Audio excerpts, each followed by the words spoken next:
दोस्तों, कैसे हैं? तो आज हम लोग पढ़ने जा रहे हैं सीबीएसई बोर्ड की जो तीसरी पोएम फ्रॉम फर्स्ट फ्लाइट, यानी फर्स्ट फ्लाइट की जो तीसरी कविता है, यानी third poem, a tiger in the zoo, written by Leslie Norris. आपको बता दूं, इसमें 5 स्टेंजास हैं, 5 स्टेंजास ऑफ 4 लाइन्स है, जिसको क्वाड्रेंट्स भी बोलते हैं। यानी 4 पदों की कुल मिलाकर के 5 स्टेंजा हैं, यानी 5 श्लोक हैं। पर फिर से आपको बता दूं, इन 5 स्टेंजा में लेस्ली नॉरिस ने ये कंपैरिजन किया है। एक तरफ देखिए कि जो टाइगर है वो पिंजड़े में बंद है, और दूसरी तरफ उन्होंने दिखाया है कि वो अपने नेचुरल हैबिटेट यानी प्राकृतिक आवास जंगल में है। तो किस तरह से उन्होंने कंपैरिजन किया है और वो किस तरह से मनुष्य के अमानवीय व्यवहारों के बारे में उन्होंने बताया है। मैं सबसे पहले आपको लाइन बाय लाइन पढ़ता हूं, उसकी व्याख्या करता हूं, आप सुनिएगा। इन फर्स्ट स्टेंजा आपके स्क्रीन पे है पहला stanza. He stalks in his vivid stripes the few steps of his cage on pads of velvet quiet in his quiet rage एज। पहले जो स्टेंजा में वो कहते हैं कवि, ही स्टॉक्स, स्टॉक का मतलब होता है अकड़ के चलना, यानी वॉक विद प्राइड, यानी वो गर्व से और पूरे अकड़ करके चलता है। इन हिज विविड स्टाइप से, विविड का मतलब होता है यानी लाइवली, यानी क्लियर, यानी जीवंत और स्पष्ट। स्टाइप्स का मतलब होता है धारियां, यानी वह अकड़ करके अपने चमकीली स्पष्ट धारियों में वो अकड़ के चलता है। The few steps of his cage, कुछ कदम अपने पिंजड़े में। Since he, I mean the tiger, has been given only little space to move here and there, उसके पास बहुत कम जगह है, और जितनी जगह है उसी में वो अकड़ के चलता है। On pads of velvet quiet, अपने वेलवेट यानी मखमल के पंजों पे वो एकदम शांत चुपके चलता है, यानी क्वाइटर एज, और बिल्कुल शांत मगर क्रोध में चलता है। पहले स्टेंजा में कवि ये कहते हैं कि एक पिंजड़े में बंद बाघ है, और उसको उसके चमकीली धारियों से पहचाना जा सकता है, और ये जो बाघ है अपने पिंजड़े में आकर के चलता है कुछ कदम जो उसे उपलब्ध कराया गया। It means the cage is not really a large space as a tiger enjoys the space in the forest. जितना जगह जंगल में उसे मिलता है, उपलब्ध मिलता है, वैसी जगह उसे पिंजड़े में उपलब्ध नहीं होती। जितनी उपलब्ध है उसी में वो अकड़ के चलता है। अगला स्टेंजा की जो है वो उसमें पोएट कहते हैं should be lurking in shadow. आपके स्क्रीन पे है ये 4 line. Should be lurking in shadow sliding through long grass near the water hole where plump deer pass. ये दूसरा स्टेंजा है। इसमें जो पोएट है उन्होंने एक जंगल के सीन को क्रिएट किया है, यानी यहाँ वाला बाघ वो पिंजड़े में नहीं है, जंगल में है। वहां यहाँ पोएट सजेस्ट कर रहे हैं, सजेशन का भाव है कि should be lurking in shadow, उसे छिप कर चलना चाहिए। शुड बी लर्किंग, छिप कर बैठना चाहिए। यहाँ वर्ड है लर्क, लर्क का मतलब होता है छिप कर। यहाँ फिर आपको बता दूं वर्ड है LURK, LURK। इसमें वो क्या कहते हैं, वो उसे क्या करना चाहिए, छिप कर बैठना चाहिए। इन शैडो, शैडो का मतलब है साये में, छाये में। स्लाइडिंग थ्रू लॉन्ग ग्रास, यानी यहाँ वो कहना क्या चाहते हैं कि उसे छाये में बैठना चाहिए। मे बी ऑफ बुशेस, झाड़ियां, झाड़ियों के बीच होना चाहिए, घासों के मध्य होना चाहिए। स्लाइडिंग थ्रू लॉन्ग ग्रास, और उसे क्या करना चाहिए, फिसल के चलना चाहिए, फिसलना चाहिए। स्कीड और स्लीप इसका सिनोनिम्स है। उसे क्या करना चाहिए, लंबे घासों के मध्य से फिसलना चाहिए, नियर द वाटर होल। यानी जो कोई पानी का स्रोत है, यहाँ पे वाटर होल का मतलब है source of water which is found in natural surrounding. जो नेचर में एक जो जल का स्रोत है, जहां आकर के पंछी और जंगली जानवर पानी पीते हैं, तो उसे किसी वाटर होल के करीब में बैठना चाहिए। वेयर द प्लम्प डियर पास, जहां पे मोटे प्लम्प का मतलब होता है फैट और डियर का मतलब होता है हिरण, जहां से मोटे हिरण गुजरते हो।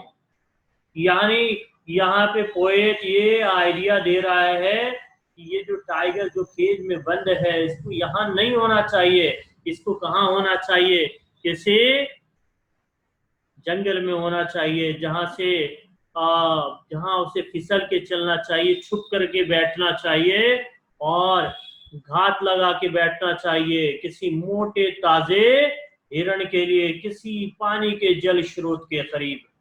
थर्ड स्टेंजा में ये जो पोएट हैं वो कहते हैं, should B snarling around houses at the jungle says whom bearing has a fight fangs clouds terrorizing the village।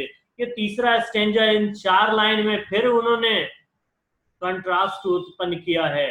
यानी कि ये वाला टाइगर जो केज में बंद है, यानी पिंजड़े में बंद है, इसे यहाँ नहीं होना चाहिए। यहाँ भी पोएट सजेस्ट करता है शुड बी स्नार्लिंग, उसको क्या करना चाहिए, गुर्राना चाहिए, यानी ग्रोलिंग करना चाहिए। स्नार्लिंग का मतलब है ग्रोलिंग, उसे गुर्राना चाहिए। राउंड हाउसेज, घरों के इर्द गिर्द, एट द जंगल सेज, जंगल के एज यानी मार्जिन के किनारे जो घर है उसके पास उसे क्या करना चाहिए, गुर्राना चाहिए। Bearing his white fangs, fangs का मतलब होता है टिट, यानी उसे अपने दांतों को, नंगे दांतों को दिखाते हुए, हिज क्लाउज, अपने पंजों को, टेरराइजिंग द विलेज, और उसे क्या करना चाहिए, गांव को टेरराइज करना चाहिए, उस यानी उन्हें भयभीत करना चाहिए। यहाँ भी बहुत खूबसूरती से यहाँ पे पोएट ये फिर सजेस्ट कर रहे हैं कि ये जो पिंजड़े में बंद असहाय जो टाइगर है, उसे गांव के मार्जिन पे होना चाहिए। उसे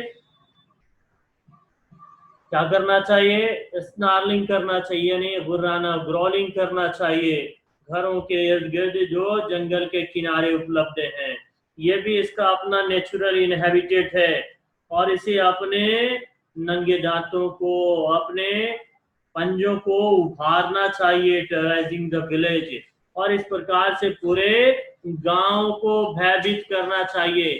अगला जो चौथा और सेकंड लास्ट स्टैंजा है, उसमें कहते हैं कि बट ही इज लॉक्ड। यहाँ पे उन्होंने एक अपने पीटी को दर्शाया है, उन्होंने अपने एगनी को जो है स्पष्ट किया है, उन्होंने दया दिखाई है, जो पीड़ा जो है वो व्यक्त की है। But he is locked in a concrete cell, is stand behind bars stalking the length of the cage ignoring visitors.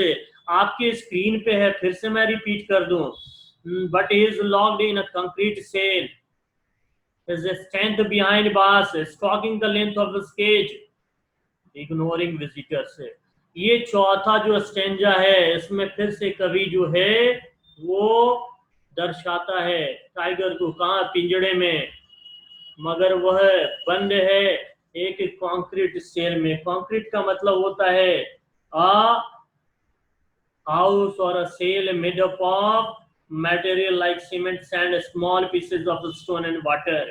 यानी एक ऐसा सेल जो बना होता है मिक्स्ड मटेरियल का, जिसमें cement, sand, small pieces of stone, छोटे छोटे जो है कंकड़ के जो टुकड़े हैं, एंड वाटर, इससे बना हुआ, यानी बहुत मजबूत ये जो है सेल है।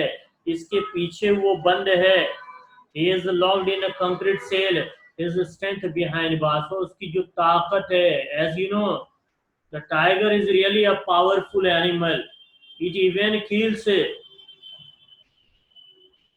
एन एलिफेंट, ये इतनी ताकत होती है कि एक एलिफेंट को मार सकता है, मगर इसकी जो ताकत है वो सलाखों के पीछे जो है वो बंद है। Stalking the length of his cage, और वो पकड़ के चलता है जो लंबाई है उसके केज की, उसके पिंजड़े की, ignoring visitors. As you know, so many visitors come to a zoo to watch a tiger from very very close to them, अपने नजदीक से वो देखना चाहते हैं ये टाइगर, वो जो पिंजड़े में बंद है और यहाँ वहां अकड़ के चलता है, और साथ में जो आने वाले जो विजिटर्स हैं, दर्शक, उनमें कोई दिलचस्पी नहीं दिखाता। आगे फिर पोएट कहते हैं कि he hears the last voice at night, the patrolling cars, and stares with his brilliant eyes at the brilliant stars। अंतिम स्टैंजा में जो पोएट है फिर से बताते हैं, he shows the very bad condition of the tiger, he shows that the tiger should not be locked behind the bars। करता क्या है, ये 5वें स्टैंजा में वो कहते हैं हियर्स लास्ट वॉइस, वो क्या अंतिम आवाज सुनते हैं एट नाइट, यानी ये बाघ जो है वो अंतिम आवाज सुनता है, आखिरी आवाज सुनता है रात्रि में। द पेट्रोलिंग कार्स, तो किस चीज की, जो पेट्रोलिंग कार्स हैं, यानी गश्त लगाती हुई कार, यानी अधिकारी जो आते जाते हैं उनकी आवाजों को सुनता है। And stairs with his brilliant eyes, और वो क्या करता है, घूरता है। स्टेयर का मतलब होता है घूरना, अपने चमकीली आंखों से घूरता है एट द ब्रिलियंट स्टार्स, चमकीले तारों को।